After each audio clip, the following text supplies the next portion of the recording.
Buenas tardes, profesor y compañeros. Somos el grupo 6 y hoy presentamos nuestro trabajo titulado Aplicación de estructuras repetitivas en Python, desarrollado utilizando un dataset sobre anemia infantil en la región de San Martín, proporcionado por el Ministerio de Salud del Perú.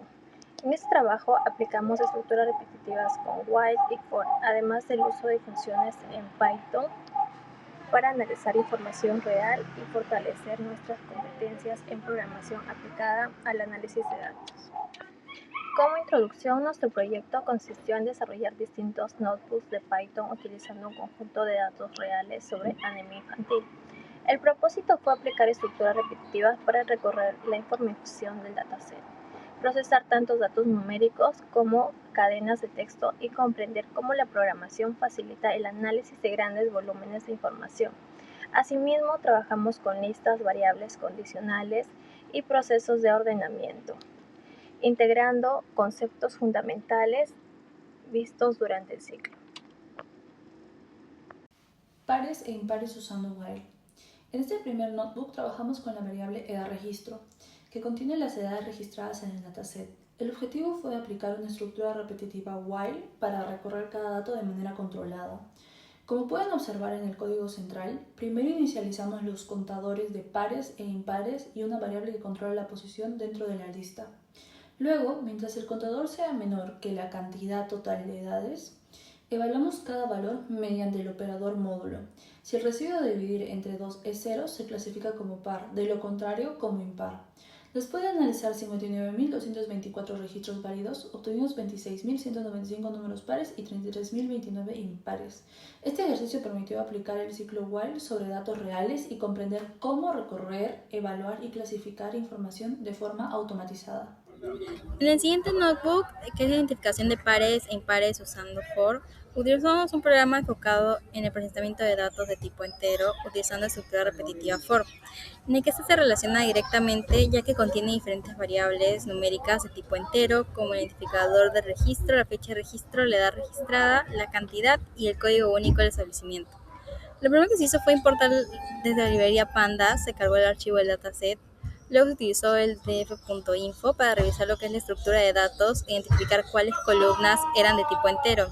Después, mediante el primer ciclo de for, el programa recorre todas las columnas del dataset y para cada columna verifica si su tipo de dato es int64. Si cumple con esta condición, se crean dos contadores, uno para los números pares y otro para los números impares. A continuación, se utiliza un segundo ciclo de for para recorrer uno por uno todos los valores de esa columna. Para determinar si cada número es par o impar, se utiliza el operador módulo, en el que si el residuo de dividir el número entre 2 es igual a 0, se clasifica como par y de lo contrario se clasifica como impar. Una vez analizada cada columna, el programa muestra la cantidad de números pares e impares encontrados y acumula estos resultados en dos contadores generales.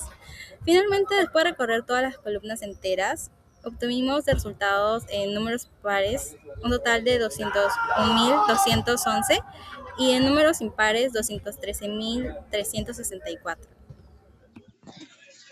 Bueno, ahora hablaremos del Notebook 3, identificación del string más grande usando while.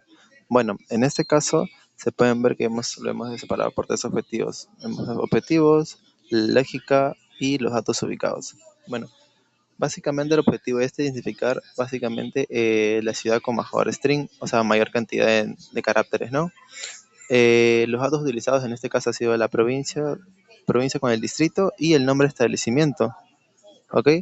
Y para la lógica de procesos, hemos más que todo usado el ingreso de datos, captura mediante estos datos, ¿no? Y hemos detectado que la mayor cantidad que tiene string en este caso es San Martín, ¿ok? Acá en la parte derecha podemos ver el código en Python, tiene ciertas numeraciones, tiene su lista de string, lo que vuelve es un carácter, luego va el while y al final nos bota el resultado.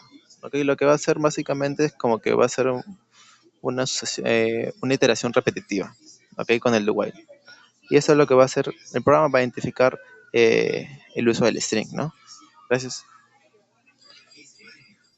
Ahora para el notebook 4 se desarrolló un programa para trabajar con datos de tipo texto utilizando la estructura repetitiva de for, en el que primero el programa solicita al usuario la cantidad de textos que desea ingresar.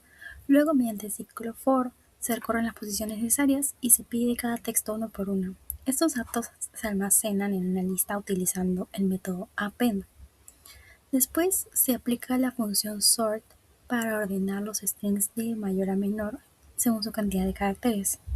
Cuando dos textos tienen la misma longitud, el programa utiliza el orden alfabético como segundo criterio.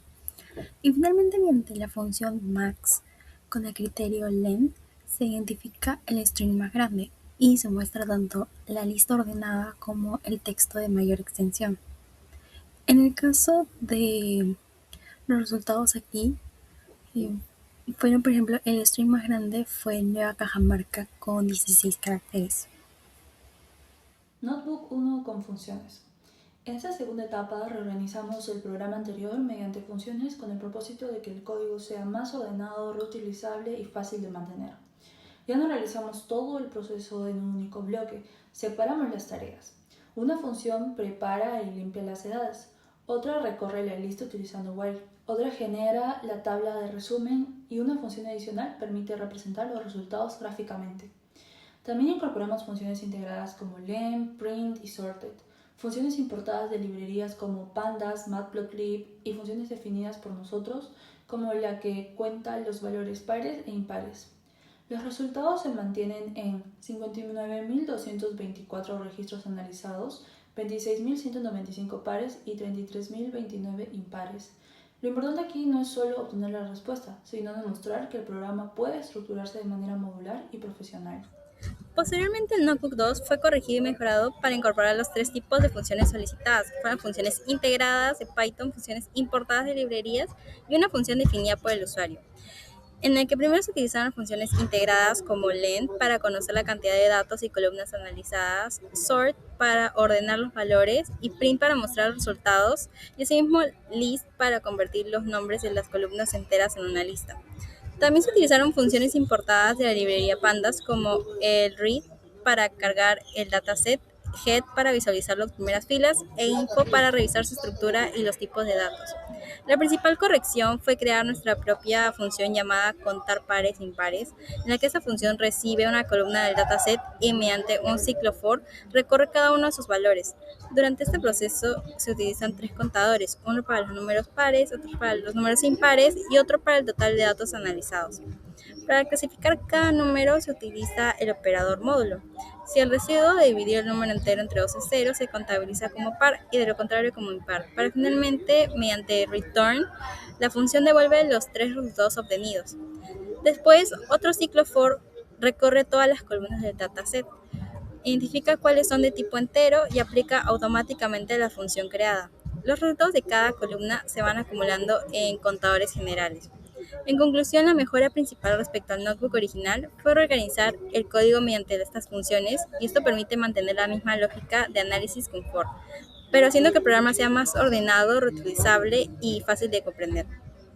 En este notebook trabajamos con variables tipo texto. El programa identifica las columnas que contienen strings y mediante un ciclo while solicita el ingreso de textos, validando que no existan valores vacíos. Posteriormente, ordena los textos según la longitud y cuando existe empate, aplica un orden alfabético. Finalmente, identifica automáticamente cuál es el string con mayor cantidad de caracteres, demostrando la utilidad de combinar estructuras repetitivas con funciones para procesar información textual.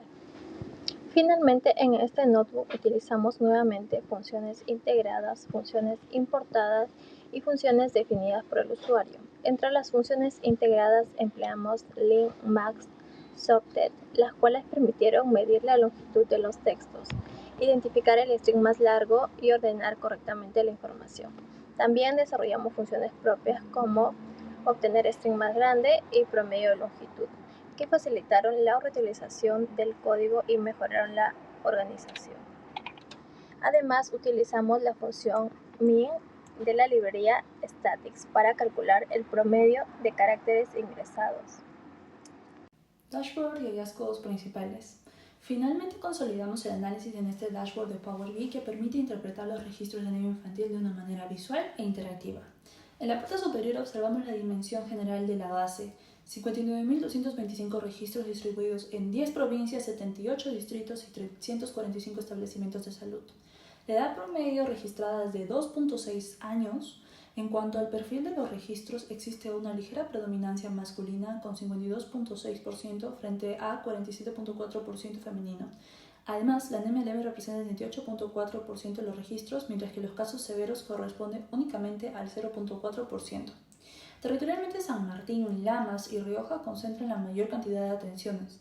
También debemos aclarar que el dato del 2025 solo incluye información hasta el 26 de abril, por lo que no debe compararse directamente con años completos. ¿Ok? Y como conclusiones del proyecto, se analizaron más de 50.000 casos válidos de anemia en todo el país, ¿ok? Y 22 variables del dataset. La mayor parte de esos casos corresponden más que todo a una anemia de nivel leve, que eso es válido del 78%. Las regiones que más se quedaron afectadas por esta enfermedad han sido San Martín, Lamas y Rojas, que destacan como las provincias con más registros de estos casos. Como recomendaciones se recomienda incorporar tasas por poblacional infantil para interpretación de la magnitud del problema. ¿Ok? Estandarizar siempre categorías y validar periódicamente los datos registrados y desarrollar indicadores de seguimiento del tratamiento y evolución clínica. Por último, mantener siempre la visibilidad del fecha de corte y evitar comparaciones con periodos no equivalentes. Listo, muchas gracias.